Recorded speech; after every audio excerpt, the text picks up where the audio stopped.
was called Benchen Key. Some of you may already have heard of her. She was a 17-year-old schoolgirl. She came home, she lived in Tibet, occupied Tibet. She came home from school on the 9th of December 2012. She had dinner with her family. She did her homework. She put her school books neatly by her bed. But she didn't sleep that night.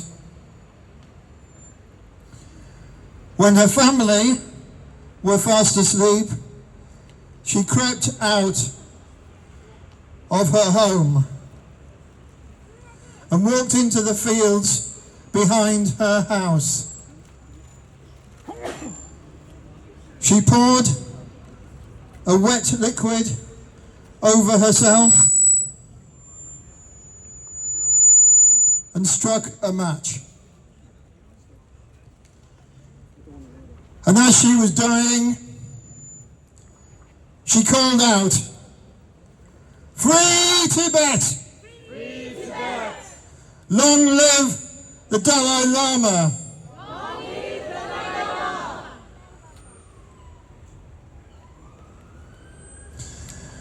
The date that she chose to sacrifice herself was no accident.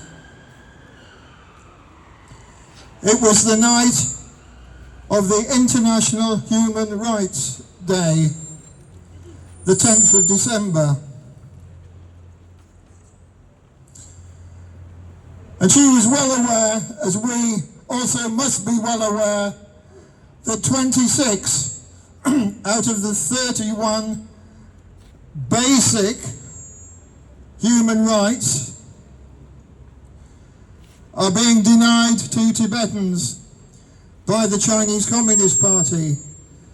And those rights are also being denied to the Uyghurs, to the Hong Kongers, to the Southern Mongolians, and those rights will also be denied to the Taiwanese if the Chinese Communist Party gets their evil hands on Taiwan.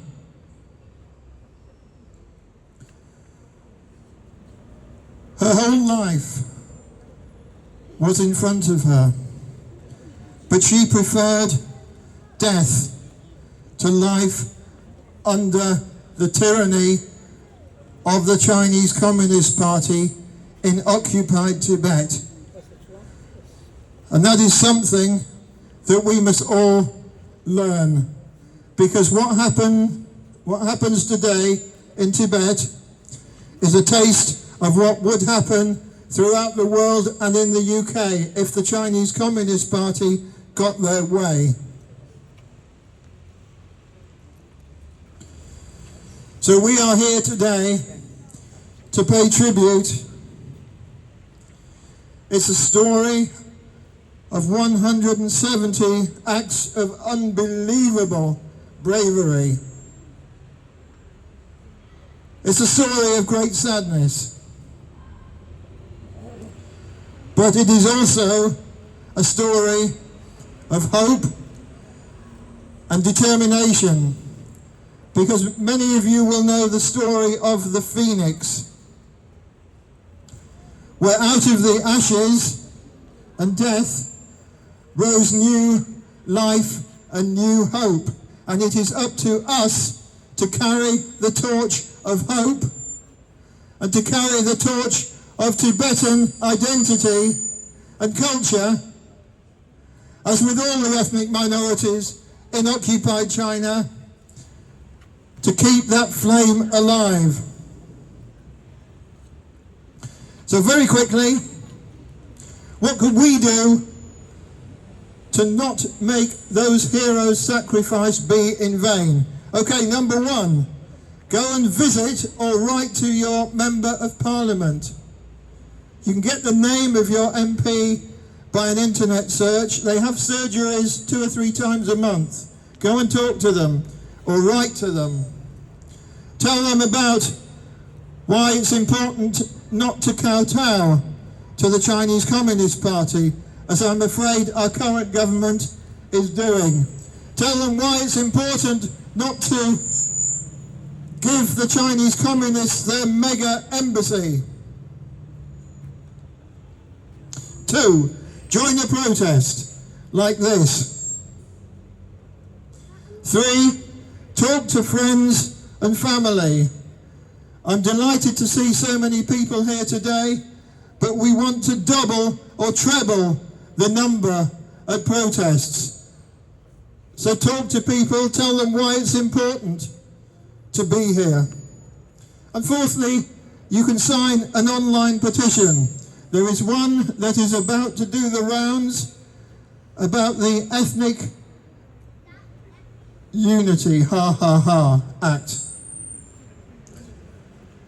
Let us be clear, and I say this to our government and to our new Prime Minister,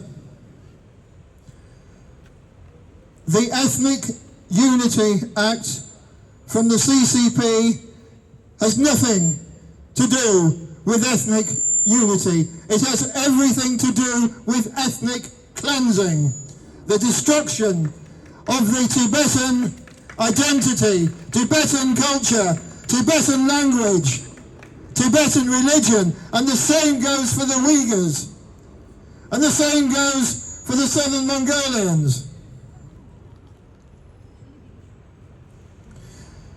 So, to finish, today we are honouring 170 heroes.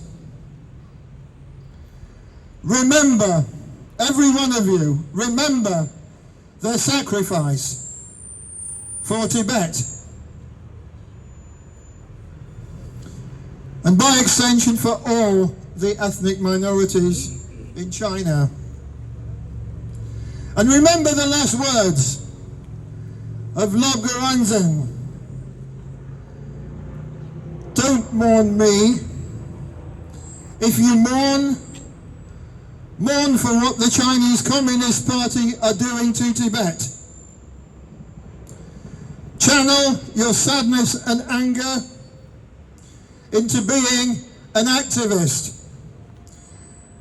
And remember me by continuing the resistance. Those are the words, the last words of Lobge Rangzhen. So I say to you, next time you have a chance to do something in the struggle, and you find yourself making excuses, as I sometimes do, I'm too busy.